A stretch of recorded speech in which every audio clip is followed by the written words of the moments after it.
నిర్ణయాలు తీసుకుంటుంది. నేను లేని సమయం చూసి అలా చేసేసింది. నా బిడ్డనివ్వడానికి నేనెలా ఒప్పుకుంటాను? ఆ విషయం మీకు తెలీదా ఏంటి మావయ్య? భర్తగా నేను చేయలేని పనిని తండ్రిగా మీరు మాత్రం ఆపగలిగారా? మీ మాటకైనా తను గౌరవం ఇస్తుంది. అక్క అక్క అక్క అంటూ తనకెప్పుడు అక్క ఆలోచనే. ఆ బంధం కోసం ఏమైనా చేస్తుంది. అమ్మ నాన్న అత్త భర్త ఏ బంధము తనకు అవసరం లేదు. అక్క అన్న బంధాన్ని మాత్రమే పట్టుకొని వేలాడుతుంది. ఓ ఫూల్లా తయారైంది. దీనంతటికీ కారణం నువ్వే గౌతమ్. నువ్వు వేసిన రాంగ్ స్టెప్ వల్లనే మళ్ళీ ఈరోజు ఇలాంటి నిర్ణయం తీసుకోవాల్సి వచ్చింది. నేనేం చేశాను మావయ్య? మీ అమ్మాయిని పిచ్చిగా ప్రేమించి పెళ్లి చేసుకున్నాను. అది తప్ప? పెళ్ళైన తర్వాత తనకు అరవింద్తో ముందే పెళ్ళైపోయిందని తెలిసినా భరించాను. అదే ప్రేమను కొనసాగించాను. అది తప్ప? తన వల్ల నా వ్యాపార సామ్రాజ్యాన్ని, నా ఉనికిని, నా గుర్తింపుని అన్నింటినీ కోల్పోయాను. అయినా సరే తనని చేరదీశాను. అది తప్ప? అత్తయ్య కంటే మీకంటే మళ్ళీ నేను ఎక్కువగా ప్రేమిస్తున్నాను. మీరది గుర్తుంచుకోండి. ఇప్పుడు మనం ఎన్ననుకున్న లాభం లేదు గౌతమ్.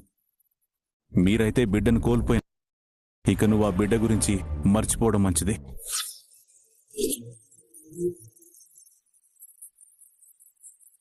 ఎలా మర్చిపోతాను? ఎలా వదులుకుంటాను? ఒక కూతురికి అన్యాయం జరిగినా మరో కూతురికి న్యాయం జరిగిందనే కదా మీరు ఇలా మాట్లాడుతున్నారు. నేనంత సులభంగా వదులుకోను. ఏ కూతురికి అన్యాయం జరగకూడదని ఆలోచించే ఓ తండ్రిని నేను. నా గురించి నువ్వు ఇలా ఎలా మాట్లాడగలుగుతున్నావు? ఓ తండ్రిగా మీకు ఎంత బాధ ఉందో, నా బిడ్డ విషయంలో తండ్రిగా నాకు అంతకంటే ఎక్కువ బాధగా ఉంది. ఎట్టి పరిస్థితుల్లోనూ నేను నా బిడ్డను వదులుకోను. మనం భయపడినట్టే చేసింది. మాలినికి బిడ్డనిచ్చేస్తానని దేవుడి మీద ప్రమాణాలు, అగ్రిమెంట్ల మీద సంతకాలు అన్నీ చేసేసిందంట.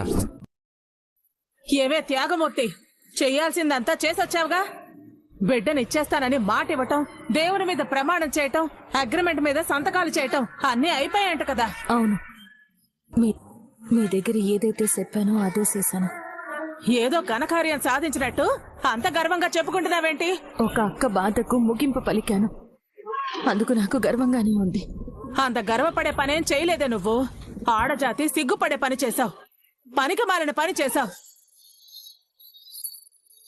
నలుగురు నాలుగు రకాలుగా అనుకునే పని చేశావు. నేను ఆ నలుగురు గురించి ఆలోచించడం లేదు.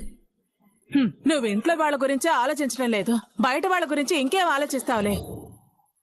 బిడ్డను ఇస్తానని చెప్పడానికి నీకు బుద్ధి లేకపోయినా చెల్లెల నుంచి అన్యాయంగా బిడ్డను తీసుకోవడానికి దానికైనా సిగ్గులేదా? అది అక్క. అది అక్క కాదే, గోతికాడ నక్క.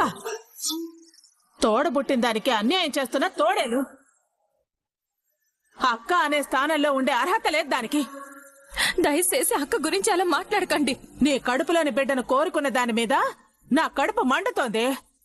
నేను దాన్ని ఏమైనా అంటాను. స్వార్థపు గుంటనక్క. అలా మాట్లాడకండి అని చెప్పానా?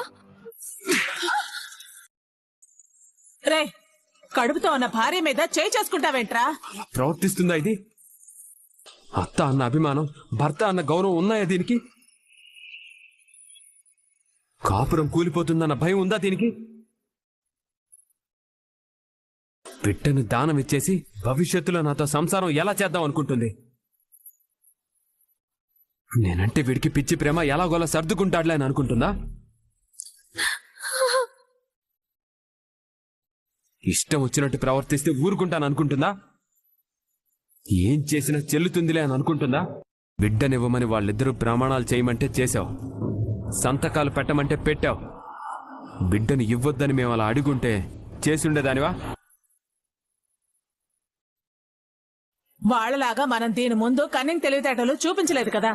అందుకే మన మాట అంటే దీనికి లెక్క లేకుండా పోయింది.